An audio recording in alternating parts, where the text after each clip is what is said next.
Mm. Hey, good morning, friends. Mark Holmes here with my buddy Cowboy Joe Boo, and as always, thank you guys for watching, commenting, and subscribing to the Joe Boo Sports Report. Without you guys, this literally does not work. And thank you for tuning in to this morning's edition of Don't Sleep on the Dallas Cowboys, because you literally cannot sleep on the Dallas Cowboys because things happen late in the evening, late at night, first thing in the morning. So you want to be up to speed with all that is America's team. And man, we got some good news.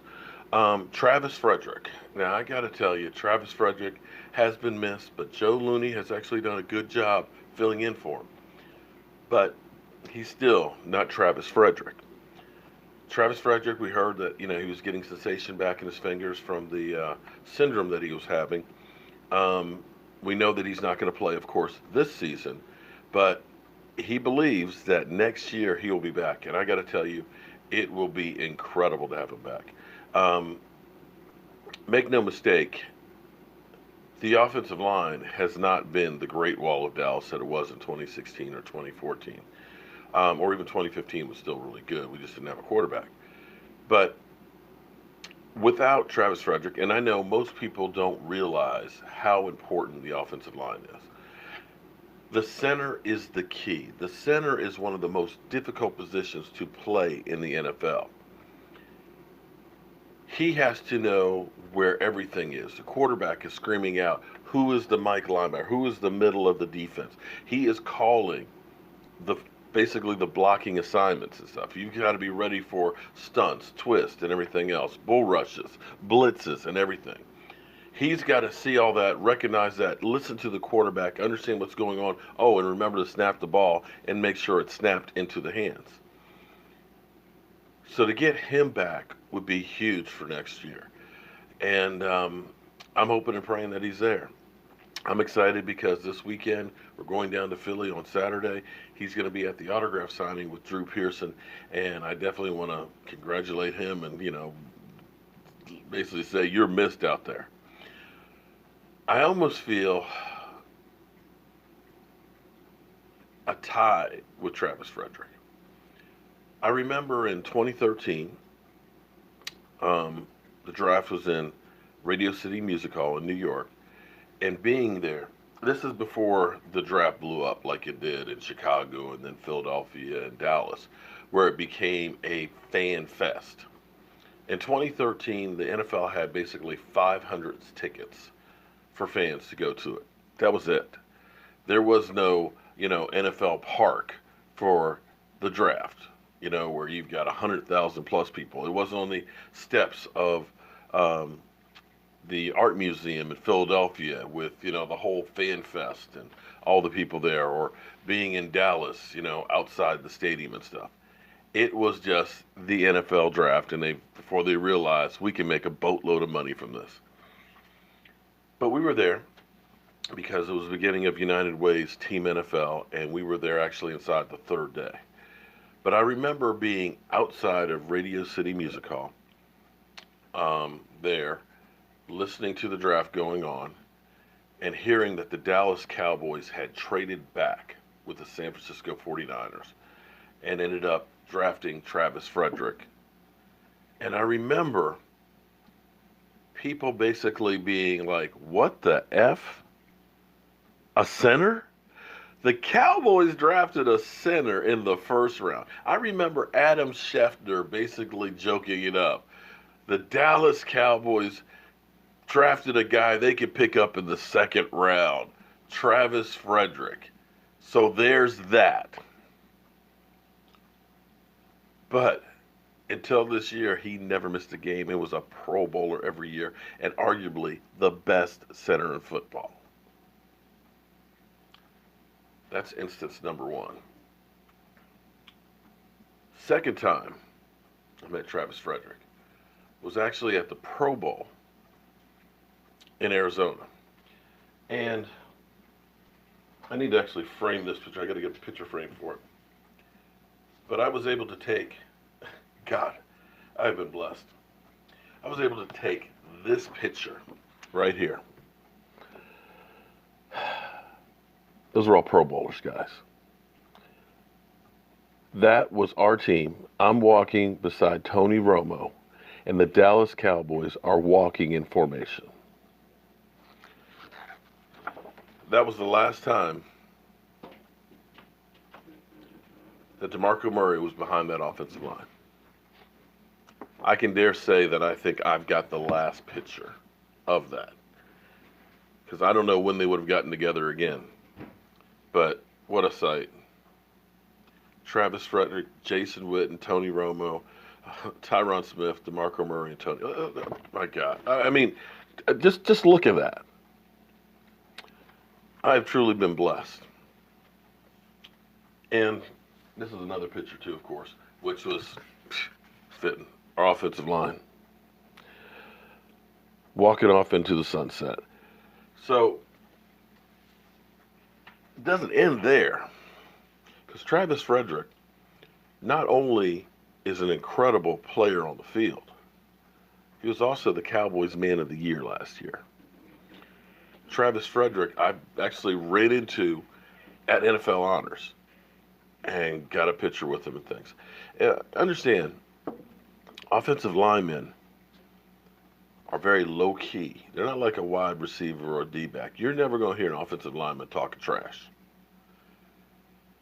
But they are very intelligent and a tight-knit group. And just like you see them walking together there, they are like family. And they are, it's like my brother. You mess with my brother, I'm going to kick your butt. You don't mess with them. And that's something the Cowboys have. And it's something that's been missing because the offensive line has been in flux.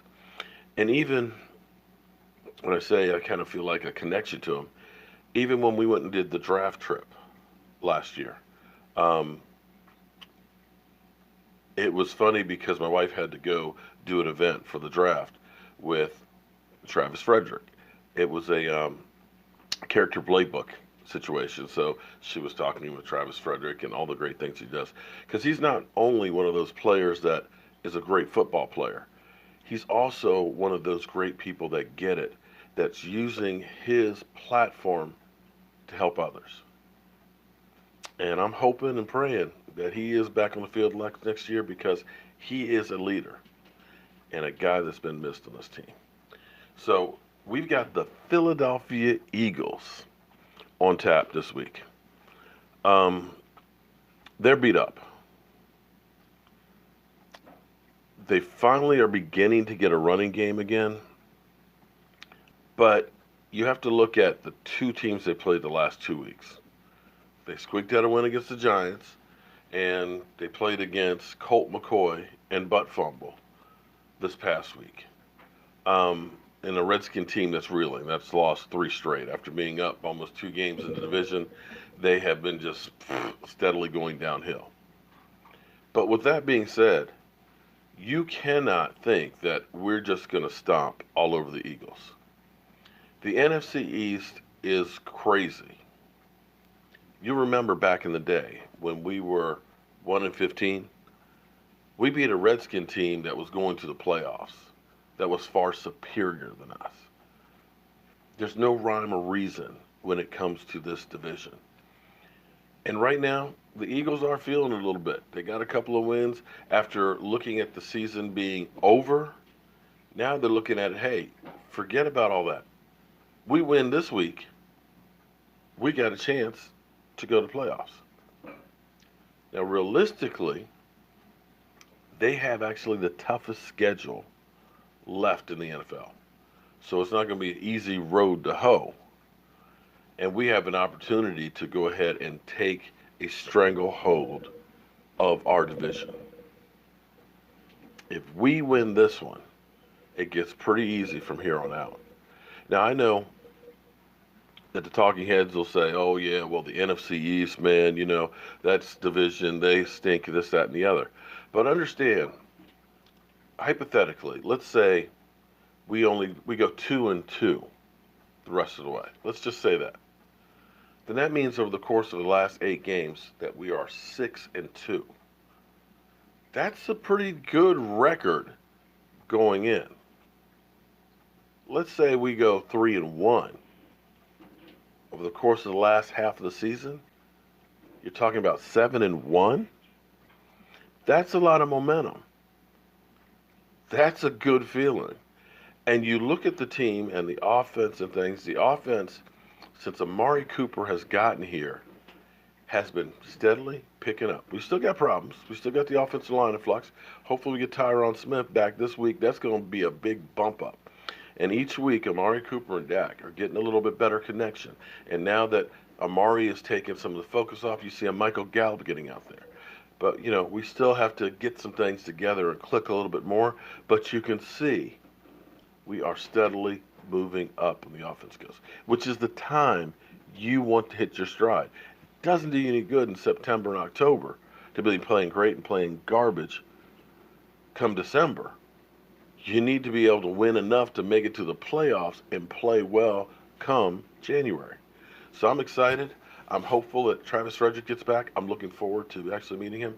Don't forget, go to Cowboys Experience, because Cowboys Experience, of course, I'm going to be doing a lot of stuff with them, starting with at Lava Cantina. We're going to be doing autograph signing with Drew Pearson. Is going to be there. Travis Frederick's going to be there. Zach Martin. I think either Jeff Heath or Michael Gallup will be there.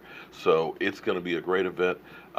There's different price levels for autographs and things like that, but the basic package normally is $25 to get in. And I'll be there, Law will be there, Vosh will be there, West Coast, Tyson, Michael Anthony Fitness, all of us will be there, so you're going to be able to meet all of us and everything else, as well as Drew Pearson. But if you go ahead and say Media Row or Jobu Sports Report, you're going to get actually this Emmett Smith book for free. You get $5 off, and you're entered in the drawing for a autographed Jalen Smith mini helmet. And you get to hang out with all of us and be spreading some mojo, and we're going to have a great time. So with that being said, today's my wife's birthday. I'm going to go upstairs, cook some breakfast before I go off to work, and keep you up to date on all the news that is the Dallas Cowboys. I'm Mark Holmes. This is Cowboy Joe Boo, and I'll see you guys soon.